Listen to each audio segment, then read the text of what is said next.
Porque Tove, Raverim, Sacolo Beceda, como vocês vão? Hoje vamos iniciar aqui uma nova porção de terumá, tá? Que na verdade significa contribuição. Por quê? Tá? Mas antes de mais nada, você que está vendo esse vídeo pela primeira vez, que achou o canal aí, né? Seja bem-vindo. Aqui nós fazemos as leituras diárias das porções da Torá, tá? Da sua Bíblia que você tem em casa. Fazemos leitura aqui versículo por versículo, explanamos aqui versículo por versículo, dentro do original hebraico, tá? Então, para quem já nos acompanha, sabe que nós estamos fazendo a leitura aqui dentro do hebraico. E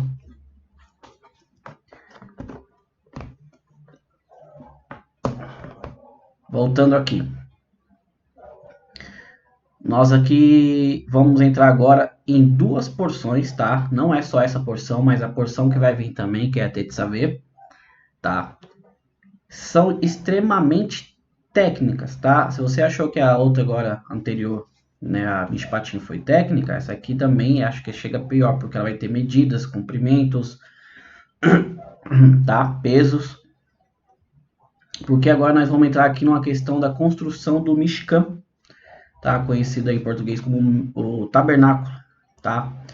E na próxima paraxá vai se falar sobre a veste sacerdotal, tá? Sobre como que era, como foi confeccionada, tudo, tá? Aí quem está acompanhando pode perguntar, mas tá, Moshe na paraxá anterior acabou de subir ao monte, adentrou ao sétimo céu ali, e como é que passa agora para o povo as especificações de como tem que fazer o tabernáculo? Quer saber? Vem comigo que você vai descobrir o porquê disso daqui, tá bom? Então, sem mais delongas, meus amigos, vamos começar aqui a leitura, tá? Ela não é uma leitura comprida, tá? Mas é extremamente técnica, então nós vamos tentar trazer o máximo aqui de explicações dentro desse conceito, o como que era feito, tá? Vamos lá começar e assim vamos entender melhor. Bora lá. Começa aqui no capítulo 25 de Êxodo, tá? No versículo 1, Deus fala a Moshe dizendo: fala aos filhos de Israel e faça com que eles peguem para mim uma contribuição. Peguem minha contribuição de todo aquele cujo coração inspirar a dar. Então, já no primeiro versículo aqui, Deus fala para Moshe pedir para o povo uma contribuição. E Hashem ele fala assim, minha contribuição. Por que minha contribuição? Aqui nós entendemos da seguinte forma. Tudo que vai se desenrolar agora aqui no decorrer dessa paraxá é em consideração a contribuição que o povo vai dar, tá? Para fazer a construção do Mishkan e as roupas dos sacerdotes. Eles não teriam isso se eles não tivessem saído do Egito, né, aos olhos do povo egípcio com graça. Por quê? Porque eles lhe deram todo esse amontoado de ouro, prata, bronze, cobre, vestes e as demais itens que nós vamos ver aqui. Então, quando Deus usa a expressão minha, é porque tudo vem dele. E foi através dele que esse povo conseguiu sair com toda essa riqueza, tá? Então, a tradução da própria palavra terumá, que é a nossa porção aqui da semana, ela significa contribuição, tá? E nós temos aqui também um que diz assim, fala, cujo o coração o inspirar a dar. Rashi ele comenta assim, idvenu libo, tá? Cujo coração o inspirar. É uma linguagem de nedavá, que significa algo ofertado de boa vontade, tá? Isso aqui é dentro do hebraico, dentro da raiz do hebraico, nedavá vem ali de diveno, libo, livre, coração, tá? Leve. E diveno, então, nedavá vem de dar algo de boa vontade. Então, aqui nós já vemos que a contribuição a que o povo iria dar ali para fazer a construção do tabernáculo, ela tinha que vir de livre e espontânea vontade. Ela tinha que vir de um coração bom. Você sabe quando você vai fazer uma tzedaká, você vai fazer uma caridade, você dá aquilo de livre e espontânea vontade, porque você sabe que na verdade aquela pessoa assim o necessita, tá? Agora que nesse caso seriam as contribuições para a criação do Mishkan.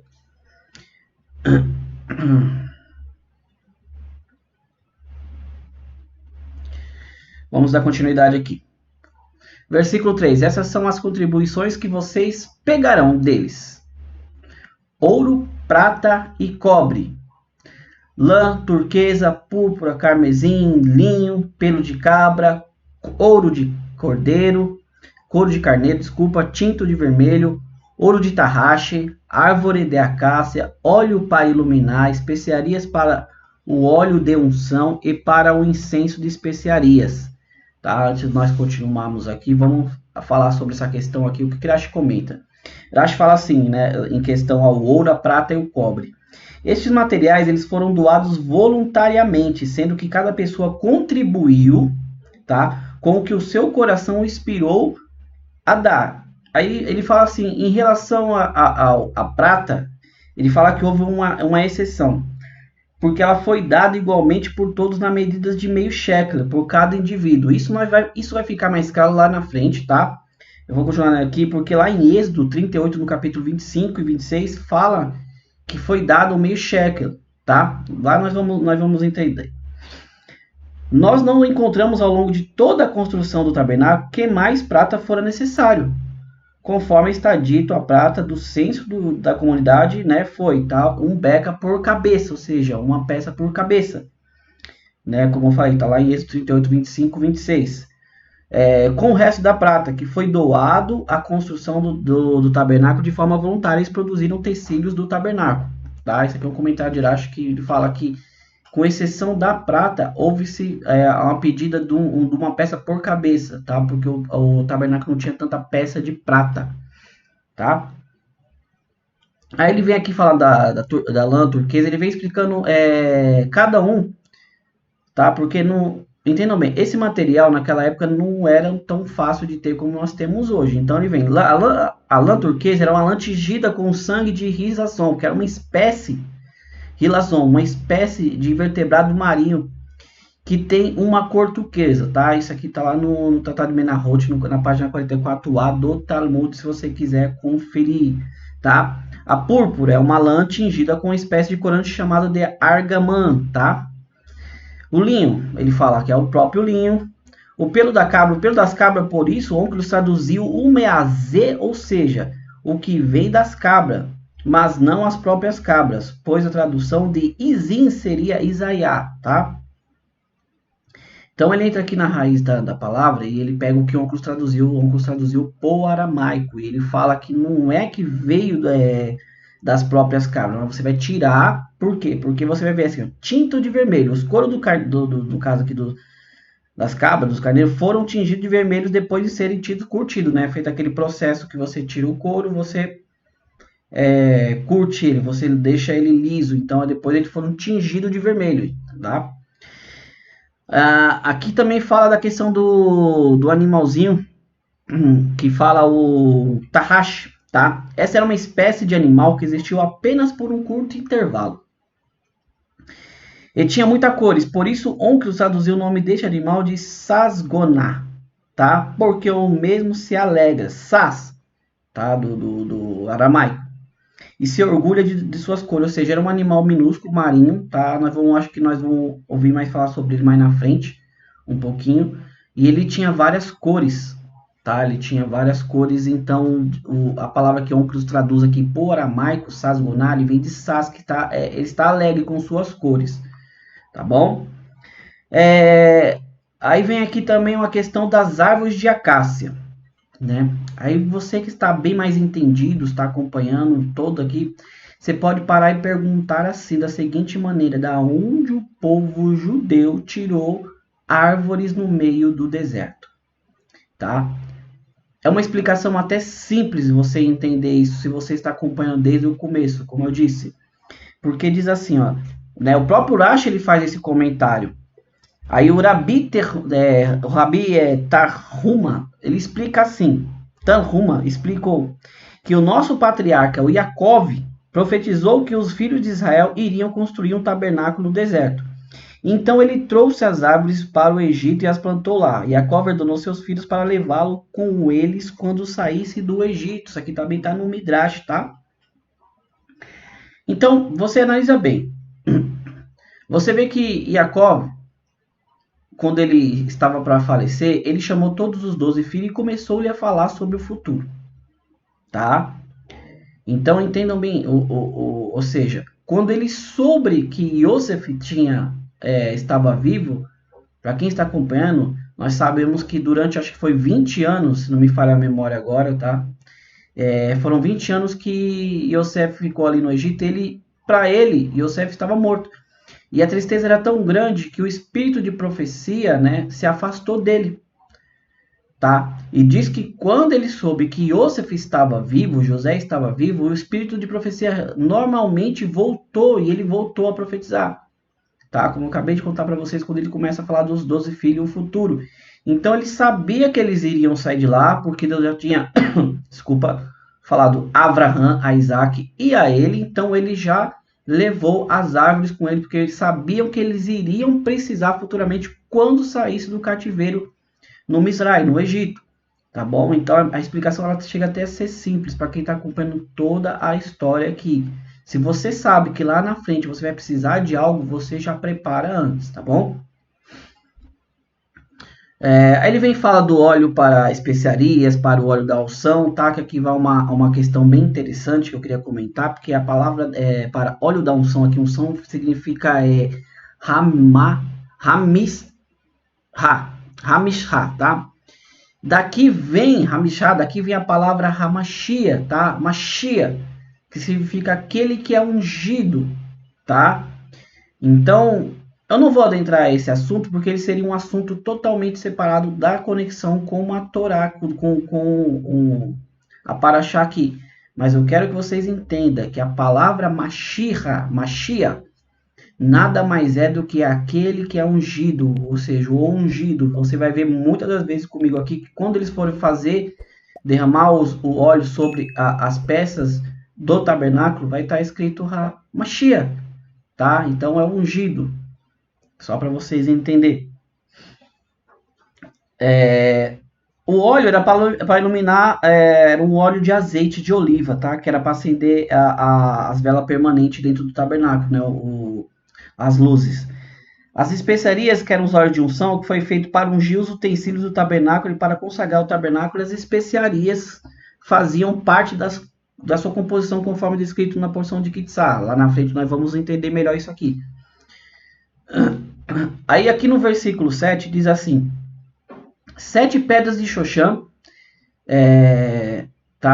versículo 7. Pedras de Xoxã e pedras que preencham para o avental e o peitoral. Eles farão um santuário a mim e eu morarei dentro deles. Então vamos aqui explicar. São 2 pedras que ficariam dentro do avental do sacerdote aqui, aonde seriam colocadas as outras 12 pedras que cada uma representaria as 12 tribos de Israel, tá?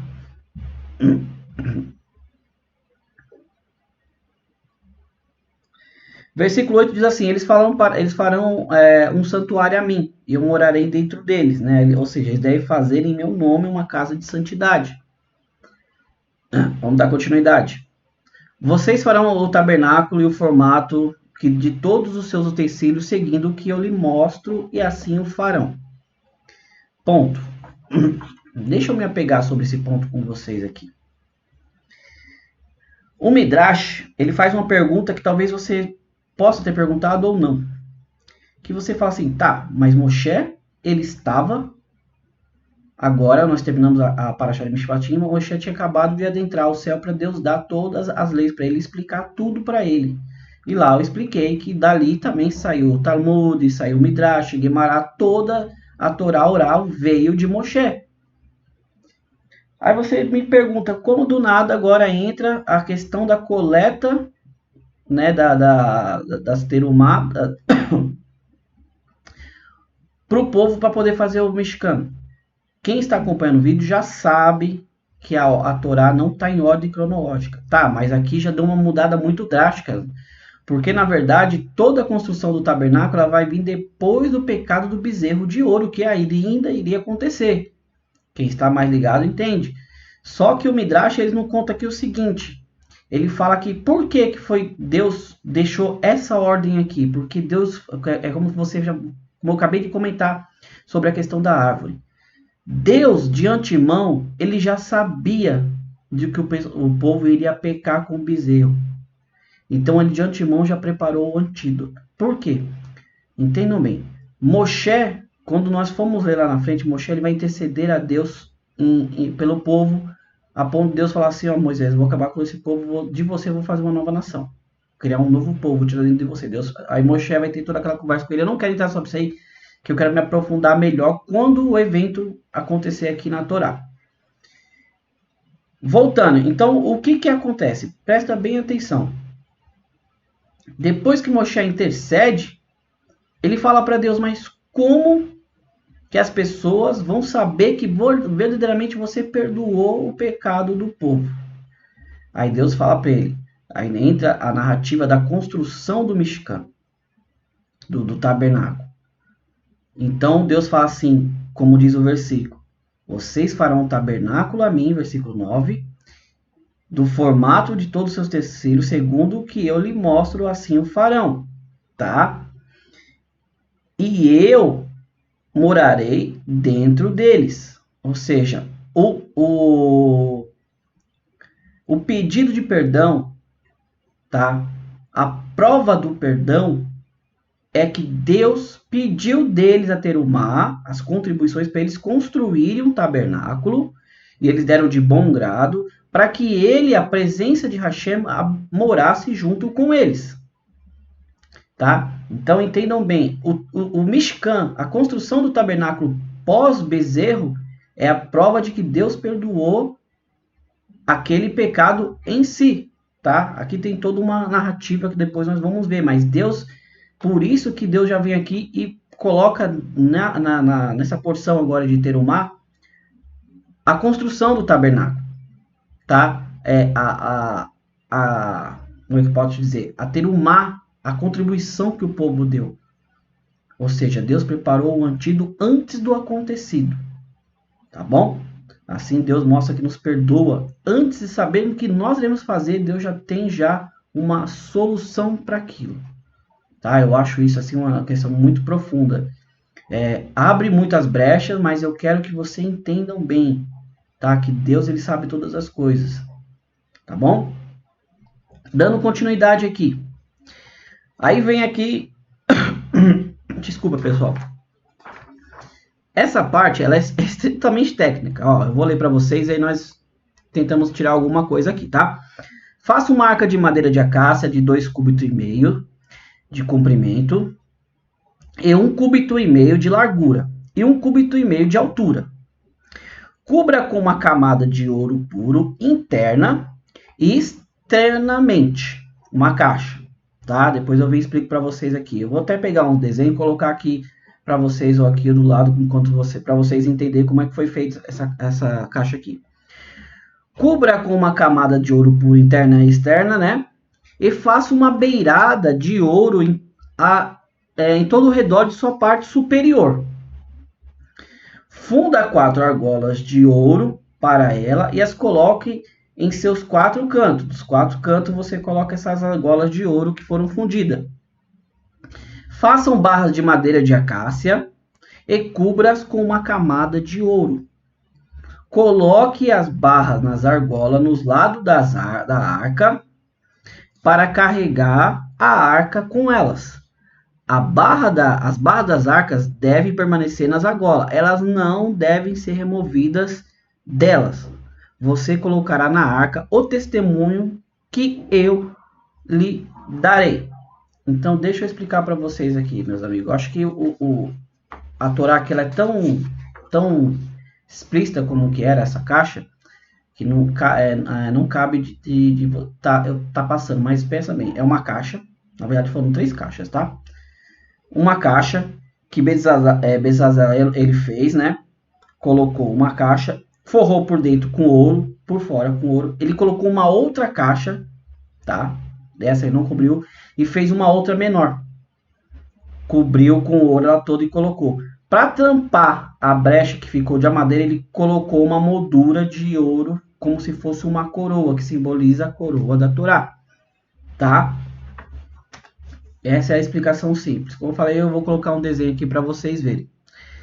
O versículo 16, que é o nosso último que nós lemos, diz assim: você colocará na arca o testemunho que eu lhe darei. Que testemunho é esse? A Torá que serve como testemunho entre mim e vocês, pois lhe ordenei cumprir os preceitos que estão escritos nela, tá?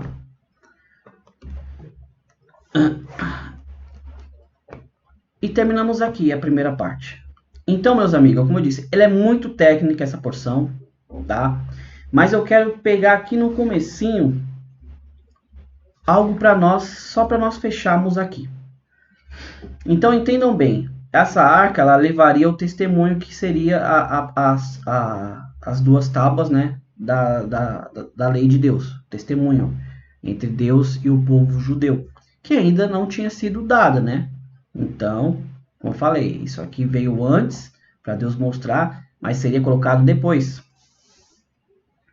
Eu quero pegar com vocês aqui a palavra em hebraico, né, de cujo coração o inspirar, que eu já falei, e diveno libo, tá? Você ofertar algo, você fazer tzedakah, caridade, muitas vezes não é fácil, tá? Acho que a coisa mais difícil que tem é o ser humano ele mexer no bolso. Ainda mais na sociedade que nós todos vemos hoje, que nós não sabemos se realmente a pessoa necessita, se a pessoa vai usar com outro tipo de coisa, se vai usar para beber, álcool, usar com substâncias tóxicas, a gente não sabe, tá? Mas Deus fala para tudo que você fizer, você faça de livre e bom grado, você faça de coração puro, tá? Aqui eu vou trazer uma história para vocês que perguntaram uma vez pro Rabino, um rapaz perguntou pro Rabino falando assim: Rabino, quando vou fazer de tzedakah, vou dar uma oferenda, vou fazer ajudar alguém, eu muitas vezes não faço de coração espontâneo. Ao que o Rabino falou para ele assim: meu jovem, pense bem, não importa se você está dando de livre e bom coração, porque quem está recebendo ele não quer saber. Ele só quer saber de saciar a necessidade dele. Então Deus já torna isso um ato de bondade, tá?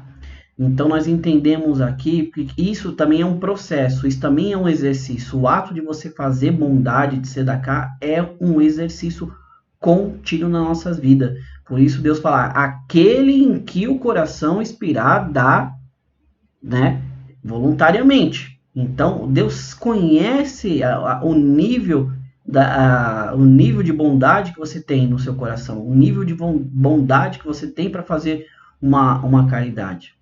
Eu só peço e falo com vocês, como Deus está falando comigo, trabalhe melhor isso. Exercite, faça melhor esse exercício. Você não gasta muito tempo na academia exercitando seus músculos, tudo. Exercite aquilo que realmente vai fazer maior significância na sua vida. Não que eu não esteja falando isso, porque a própria Torá, não que eu esteja falando mal, tá? Porque a própria Torá fala que você tem que cuidar do corpo, porque um corpo sadio, ele serve a Deus. Fala que o doente, ele não louva a Deus. Porque a enfermidade, ela nos causa muito desconforto, então você não consegue parar para pensar, tá? Então a Torá, lá na frente nós vamos ver, como sempre fala, ela fala para você cuidar do corpo, tá? Mas exercite também aquela parte, sabe, aquele órgão que está aqui dentro. Exercite ele melhor para que você ajude a necessidade dos demais, tá? Nunca se esqueça que Deus sempre fala assim, em toda situação, que os olhos dele estariam atentos às viúvas e os órfãos, que são os menos favorecidos, tá bom? E essa é a questão de terumá. contribuir. Contribua com a construção melhor do mundo. Contribua com trazer a presença de Deus nesse mundo. Porque o tabernáculo era isso, era trazer a Shekinah, a presença de Deus. Então contribua, esteja o seu nome, esteja o nome do Amaury está ali, ele contribuiu para que a presença de Deus estivesse aqui na terra. Tá? Eu poderia dar uma outra mensagem sobre aquela questão que a gente sempre está comentando por aqui. Que a questão não é ir para o céu, a questão é trazer o céu para cá. Tá bom? Mais uma vez, amigo, eu quero agradecer do fundo do coração vocês, aqueles que estão acompanhando. Um Todarabá, muito obrigado mesmo, tá? E mais uma vez, um ótimo final de semana, um bom domingo para vocês. E que Deus assim possa abençoar o nosso dia. Todarabá, Lehitraot, fiquem com Deus. Tchau, tchau.